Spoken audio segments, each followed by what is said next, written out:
отечественники и соотечественники. Наступил Великий День Победы над Германией. Фашистская Германия, поставленная на колени Красной Армии и войсками наших союзников, признала себя побежденной и объявила безоговорочную капитуляцию.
Gül sarı gülüne sarılar, güller tumulda sanlarda, göğüste surutta batıya, boyunlar atların uğruyla.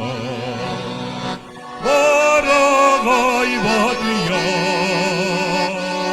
boyunu kere.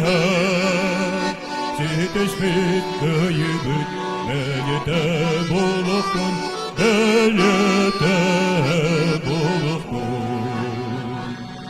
Mançari sağattan yügehir, yülehir kömülün könüskür.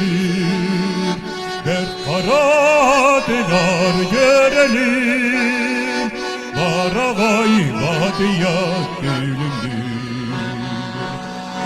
Varavay vadıya,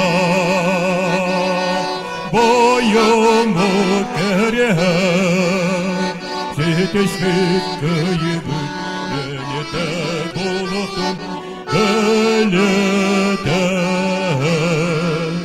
bulukun.